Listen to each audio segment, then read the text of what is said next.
Good. We're glad that you guys are here. Listen, I got the opportunity to speak with several of you guys last night. So if it's cool with you, and you let me know, we can go one of two ways with this. I've got a pre-packaged, what we call signature talk that I can give you. You can find online, anywhere. It's free. I can also charge you for it, whatever you want to do. Or I can just talk to you based off of what I know from the room, based off of where most of you guys are at. One or two, which would you like? Two? Cool. Can I take you back with me for a second? Listen, things were pretty free back in 92. How many of you guys were, I feel like everybody was alive in 92. Maybe some of you weren't. No? Seriously? You were born in 96? My word. I just got real, okay. I'm seasoned is what I'm saying. I'm saying I'm seasoned. So 92. Listen, Cody, years old. Check, I can speak without this as well. So Cody was 8 years old. If you look up "Steal Yo Girl" in the dictionary, you'll find a picture of me at 8 years old. Listen, I just had style and swag. I wore parachute pants with the same fabric attached to the top of the shirt. It was either that or it was a New Kids on the Block shirt. Both of those were my staple pieces. So in 1992, how many of you have fallen in love before? Yeah, that was it for me. 92, I fell in love. I found the woman that I was going to spend the rest of my life with. And by woman, I mean she was 8 years old as well. Her name was Stephanie Lewis. And I'm telling you, you know, like that Dreamweaver song comes on and you feel like, man, I can just walk on clouds when I'm near you. You just got to be near this person. That was it for me. You're like, Cody, that's a little young. I'm like, well, look at me, right? I got the swag early in life. It happened.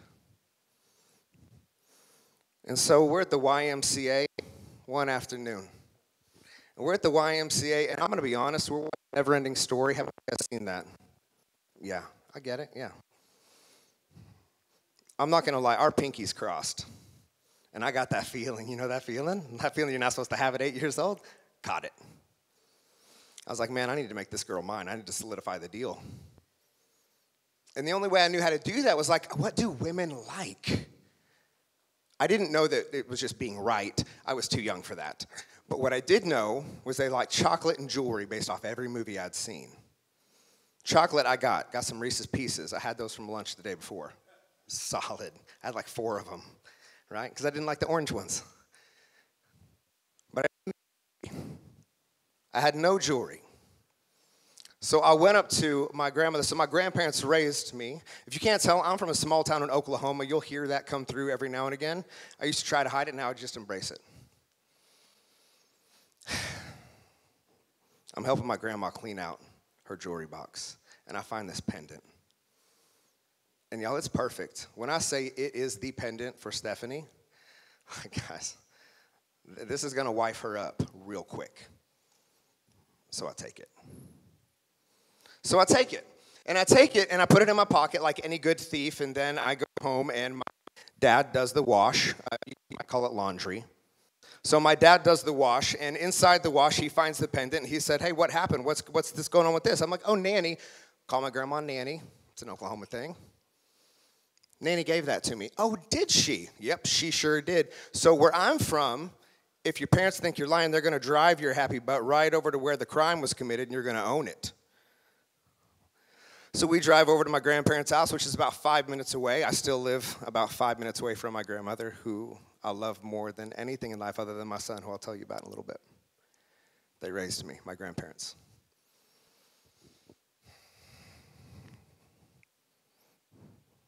You need to go talk to your grandma. Okay. So I go in my grandma's room, and we have a conversation, and I come back out. And he looks at my grandma, my dad, and he says, did you give him this pendant? I'm like, listen, I've already told her the story. She's obviously going to say yes because she has to say yes. She's got my back. She's my grandma, right? And my grandfather's there and my dad's there. And in the country, you don't want both of them in the same room if you're lying. And she says, no. Why? What I'm saying is, why would you not have my back? I thought we had a thing. We made eyes. I told you, like, I need you to not, like, get me killed today. So my grandfather's like, come to my room. And I'm like, well, this is where I meet Jesus. This is where life ends for me. 8 years, it was a good run. I didn't get my first kiss yet, but I was on the doorstep. And he sits me down on the bed. And I'm like, am I going to grab my ankles? Is it a belt? Is it a switch? I don't know. Switch is a stick for those of y'all that aren't where I'm from. Now it's called abuse. We just called it parenting back then. Yeah. And he said, son, I said, yes, sir. What's your name? Y'all, on God, I forgot my name. I did not know. I didn't know who I was, where I was, or what was happening. It was a blur. You ever been in that moment where adrenaline is so high, you don't even know. You're just like, I'm not really sure. I'm going to need you to tell me because I don't know. So what's your name? This doesn't look open, so I'm going to open it. Also, from Oklahoma, I'll drink after anybody. I'm not scared. I said, Cody. He said, what's your name? Now I'm confused. It's Cody. No, what is your name, son? Cody Jefferson. What is your full name? Michael Cody Jefferson. That's right. So who are you? I'm a Jefferson. That's right. And today you stole. And Jeffersons don't steal. Yes, sir.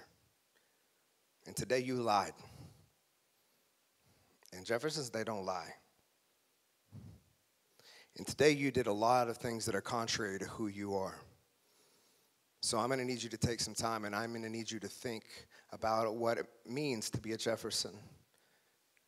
And I'm going to need you to define who you say that you are, because that's what you're going to live by.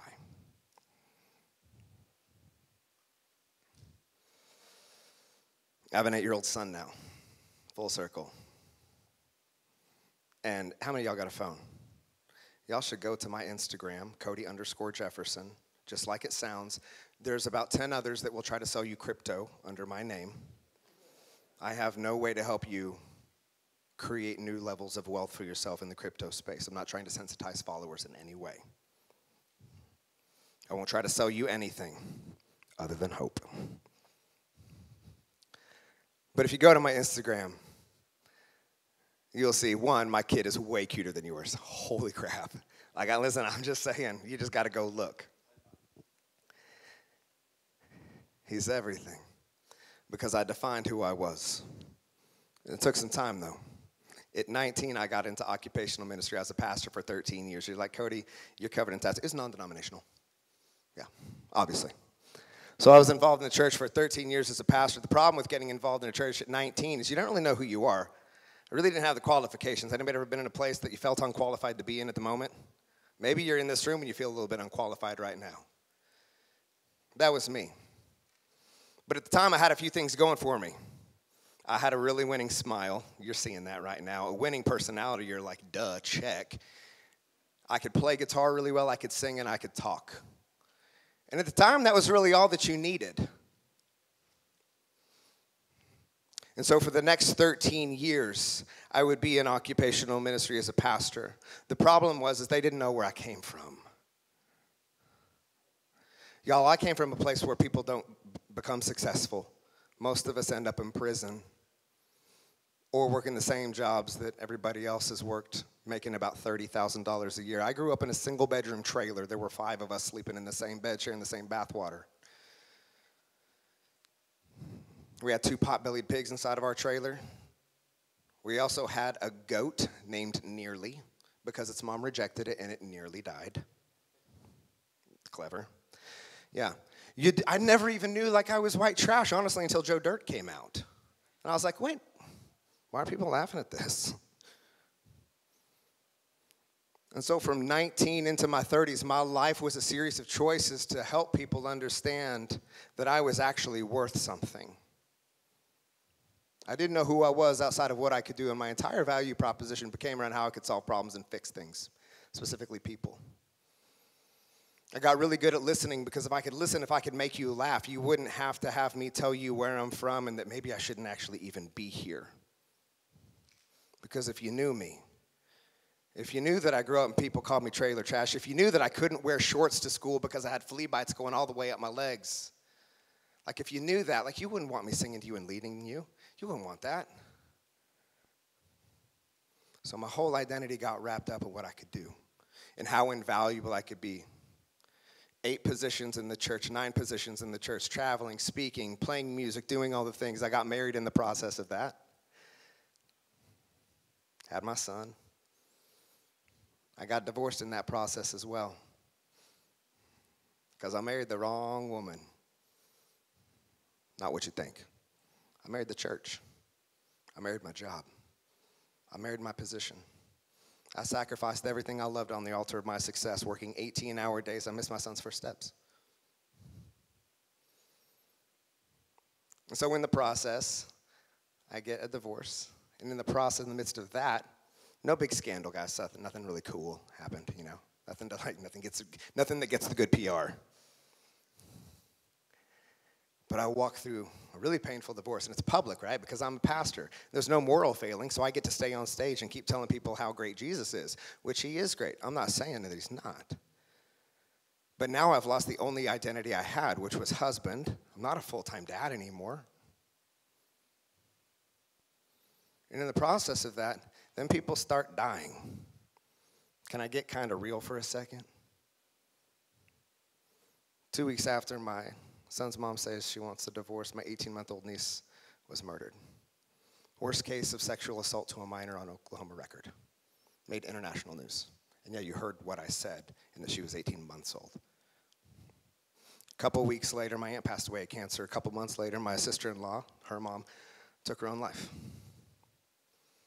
A couple months after that, my mentor of 15 years died in a motorcycle accident. A couple months after that, my best friend of 18 years, who was going through a really hard custody transition, hadn't heard from him in a few days. You know, like when you get that feeling like we always check in. I went to check on him. He had been gone for about 3 days. That was really awkward to find. Buried him on my 33rd birthday.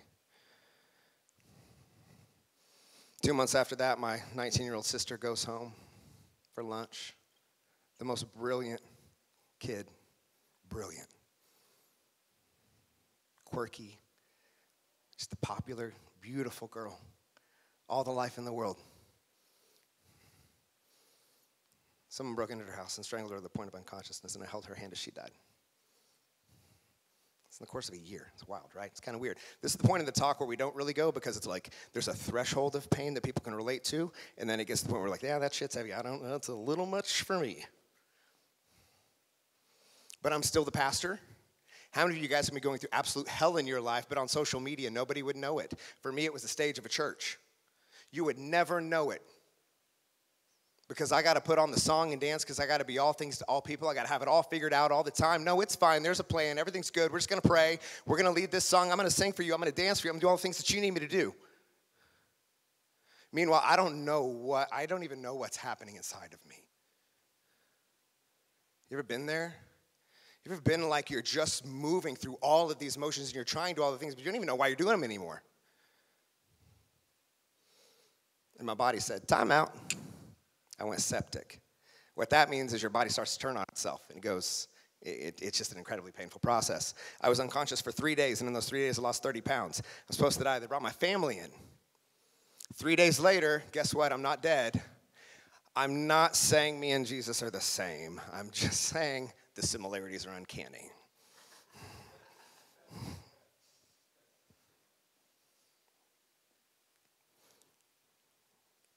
I get out of that hospital bed, about 125 pounds. I'm about 175 now. Grab my little IV tree. I try to pull this thing together. So I'm not trying to have any nurses stumble in their walk, you know. So I'm like pulling things together. I'm like, listen, don't go falling in love with me. And I walk over to the mirror, emaciated. I'm like, this is your legacy. You're going to die for everyone else, and you're going to leave everyone who ever loved you. And that's going to be it. And I asked myself a question that became the cornerstone of what we do now, serving over 4,500 men across this great globe. What needs to die in you to become the man you said you'd be? And the words of my grandfather came full circle. Who are you? Who are you?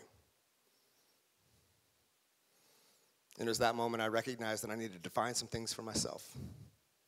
And I needed to set some priorities straight in my life. And I recognized that if I'm not going to put myself first, no one else is. I spent 13 years making hospital visits every single day. You know how many people visited me in the hospital? 0. It's not an indictment on anyone. It's just some things to recognize, all the likes and follows and all the things that you're looking for clout for and all the ways that you're looking to gain control and all the ways in which you're looking to leverage for your authority. Most of those people are not going to be the ones that show up when shit gets really hard for you. So understand there's got to be a prioritization to the thing. So let's come full circle. 2017, I started Embrace the Lion. 2016, my last W-2 for the church, you know what it was? $33,000. Balling on a budget. I didn't even know I didn't have money. I was fine. I mean, you know what I mean? Like, I wasn't like jet setting and wearing like cool rollies and like doing all the cool stuff, but I was fine. I still live real simply. But now, over the course of 5 years, we built several 7- and 8-figure companies. Sit on the board of 4 of those, invested in 6. Our numbers have grown a little bit. We're just shy of $480 million in acquisition and mergers. Been a part of some really cool things. I get to walk with some of the top leaders in the world. The guys that you follow, the blue checks, all the really cool guys on the internet. Because you can have everything in the world. You can have all the money in the world, and you can just be broke with money. Most of you sitting in this room, you have relationships. How many of y'all got kids? Just curious. Yeah, you're already wealthy. You're already wealthy. Speaking of, I met Chris on the internet, just like we all do. I think the only things I comment on is when you show your kid. I think that's it. That's the gold. So let's get tactical and practical with this for a second. We good on time? We're strong. I love it. You guys tracking with me so far? Hands, scale of 1 to 10. How engaged are we right now? Put those hands together and be like, Cody, God, this is so moving. Thank you. Thank you. Bring it home. Listen, I'm going to pass a plate here at the end of this. We're going to see where your heart's really at is what I'm saying. Okay? Listen. I'm still here, so I'm not saying I'm closer to God than you are, but I don't know if I'd want to take that chance if I were you. You might just drop it in. A lot of you are here. I talked to you last night, and you don't even know who the heck you are. You stumble over your words. You downplay what you're doing because you're not as far along as some of the other people. You're on chapter 2, somebody's on chapter 37, and because you're on chapter 2, now you downplay. Well, it's just this little thing. It's not really much of anything. You look at the ground. You don't look at me. You got to define who you are. And understand that there is going to be a gap between where you are and where you want to be. There was a gap for me. I was a guy who literally made next to nothing. I was taught that money was bad, or at least the love of money. I was taught to live simply. I was taught to, you don't get up on stage and act like this. Not unless you're an evangelist with a TV show. There were so many things. Where I come from, you know why I didn't make over $40,000 a year? I probably could have. But my dad, that was the draw he took. My dad owns a feed store. Y'all, when I say I'm country, listen, it doesn't get any more country. Our feed store's been in business since 1929. My dad took a $40,000 draw a year. You'll still find my dad working 6 a.m. to 10 p.m. every single day, lugging 50-pound bags of feed at 68 years old. You will not outwork that man. And I thought, I'm talking to people. I'm hanging out with students. I'm making music. I'm studying the Bible. I can't make more than my dad. You ever come from like not much of anything and you feel real guilty for making something more because you feel like you're leaving the people behind? Or like you go into old settings and they're like, oh, well, you think you're so much better than me now. And there becomes this really big gap. Understand the people that are walking with you right now most likely will not be the people that are walking with you 5 years from now. The only way that that will be true is you get very strategic about who you surround yourself with right now. So I'm going to give you some tactics on how I've been able to do everything that I've done. And guys, I don't run ads. I'm the organic guy.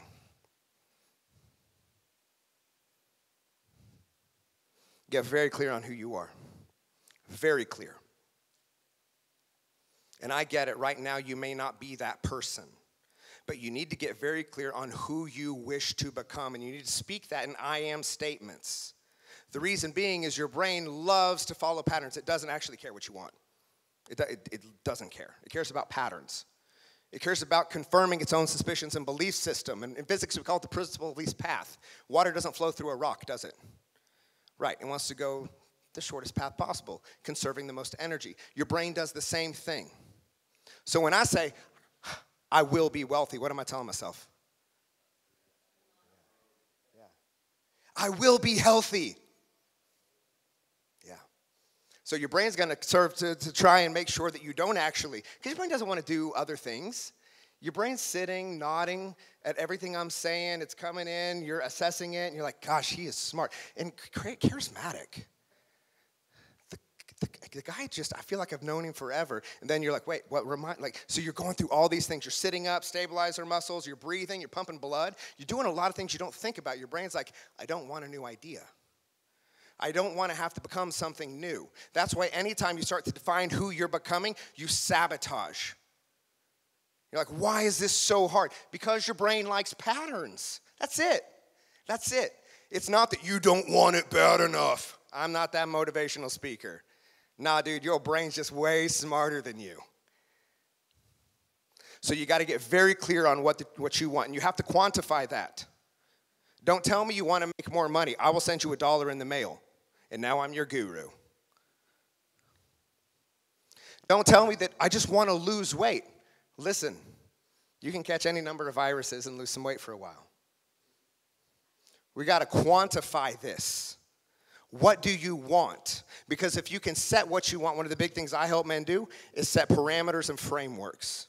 Because I don't care what you say that you believe. Remember, I grew up as a pastor. I know a lot of people that say they believe a lot of things and do some crazy stuff behind the scenes. So I don't care what you say. You show me what you do. Show me what you do, and I'll show you what you believe, and I'll show you why you have or do not have what you want in this life. Prioritization. This is not time management. Time goes whether you manage it or not. Most of you know that. You feel like you've wasted a lot of it. You haven't. You're just here now. That's all that matters.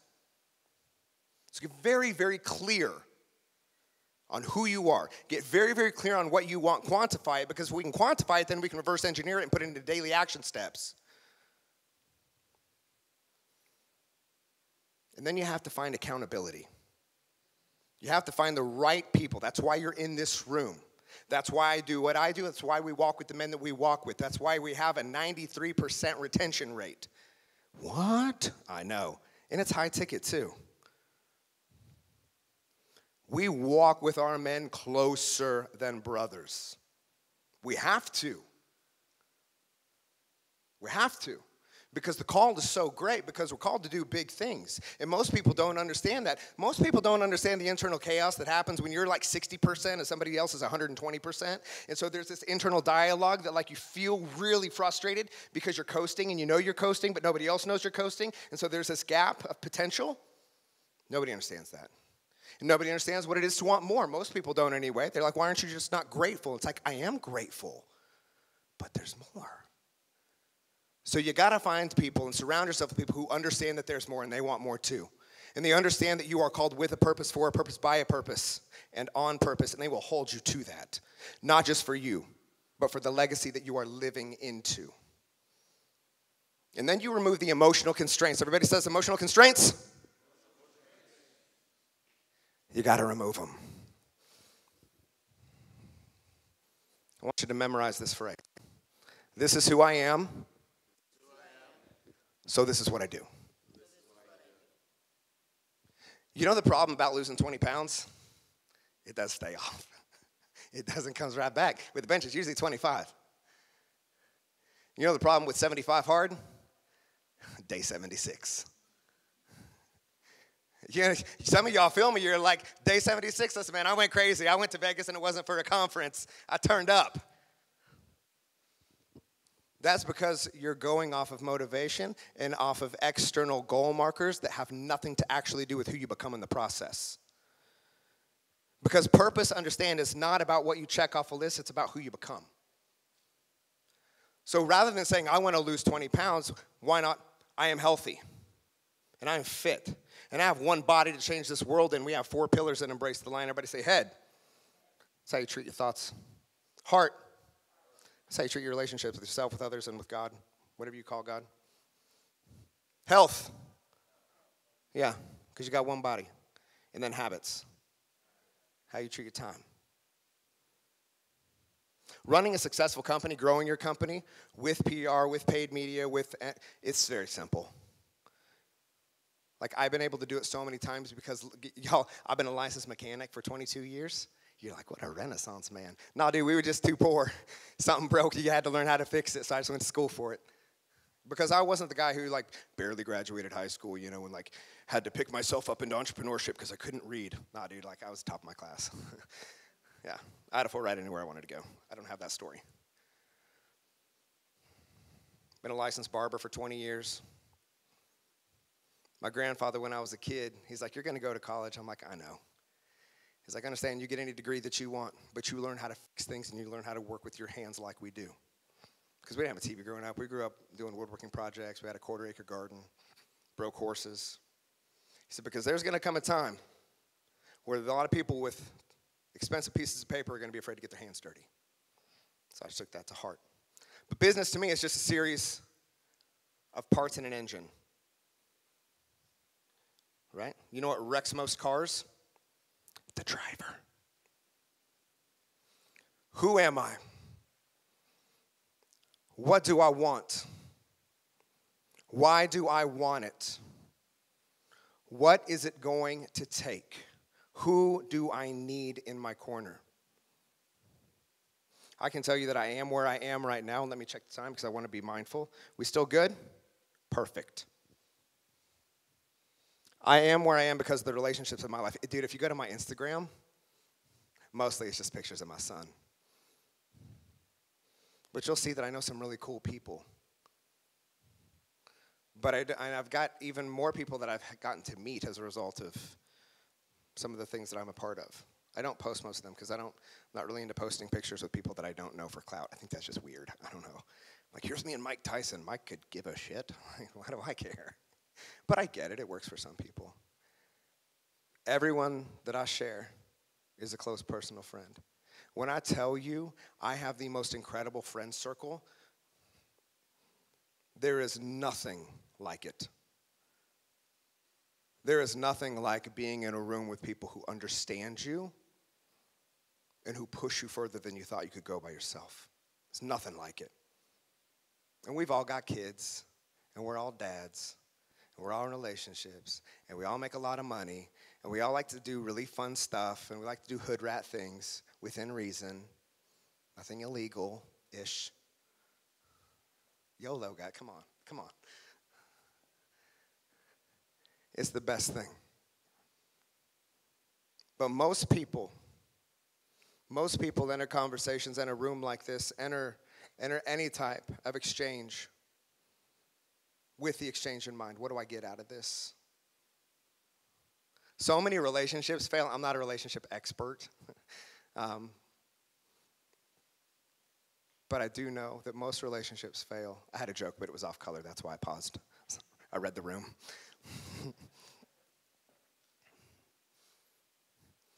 Because we're so focused on what the other person needs to be to us and not who we need to become in the process. Some of you won't reach the success that you can. And listen, money's simple, guys. Money's the easy part of this equation. I know a lot of people with a lot of money who put guns in their mouths. In the course of 2 years, I buried 5 of my pastor friends. Incredibly successful, broken inside. And I get to lead the funeral of all these. I've led the funerals of billionaires. I've led the funerals of millionaires. It's interesting, like you can take me out of the pulpit, but somehow that pastor energy kind of comes with me. And like, can you lead the funeral? I'm like, yeah. I like weddings way more. Right? I mean, everybody's still dying to get in, but it's a different energy. It's dark. I've experienced a lot of trauma. It just gets dark sometimes, like the jokes. It's very odd, very odd. But some of you won't ever reach the depth of wealth that you could in intimacy because you don't know who you are. And when you don't know who you are, the only energy that you can bring into a room like this is to take. One of the most simple ways that I frame this, and you can use this, when you walk into a room, listen, I own every room I walk into. I love who I am. I love what I look like. I love how I sound. I love who I am as a father. I love who I am as a partner. I love who I am as a business owner. You know why? Because confidence for me, I don't care what you think about me.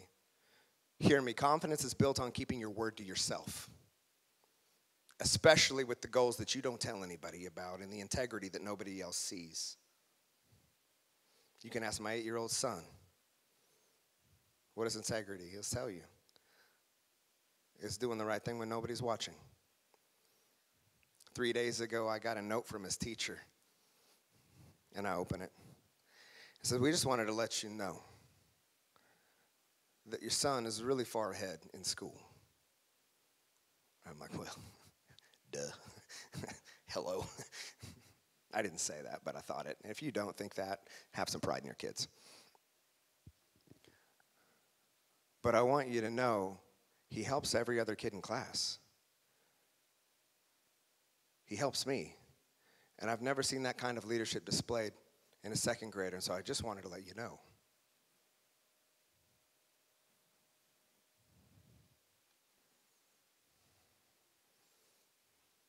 First day of second grade. You know those like chalkboard things where it's like you have their name and then it's like this is how old they are, this is their weight, this is their like eye color, like this is their favorite food, all that.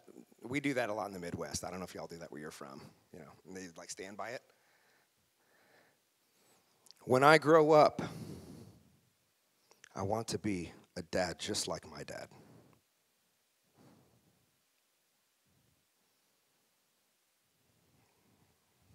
That's success for me.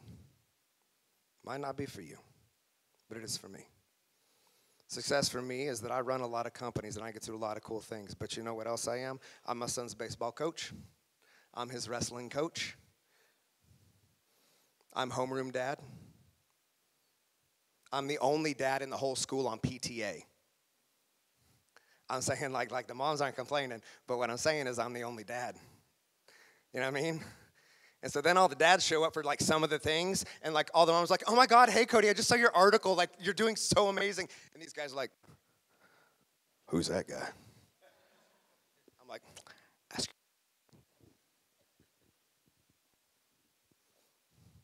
You can be whoever you choose to be, and it's going to be dictated by what you believe, what you want. The choices are the actions that you make, and who you surround yourself with. This is who I am, so this is what I do. Understand, we talked just a few minutes ago about influence. Every single one of you in here can buy influence. You got to earn leadership. You got to earn integrity. And it can go away in a second. So understand, when you want to control the narrative, and understand when you want to get things published about you, and you want people to say nice things about you on the internet, make sure that you don't write checks that your integrity can't cash for you. It's okay to be starting out. It's okay to not be big time yet. It's okay to not have a Rolex on your wrists yet. Don't go broke trying to look rich, impressing people that don't matter. You go to anything I do, I don't flex anything that I do because in the room, there's always somebody doing more than me. But you won't out Cody me, and you won't out dad me. Period. So find those names for you. And find what it takes. And I can tell you, when you write about that, I don't pay for PR anymore. Now I got people that just want to write about me. It's the craziest thing. People love the story. You know why? Because I ain't trying to sell you anything that you don't need.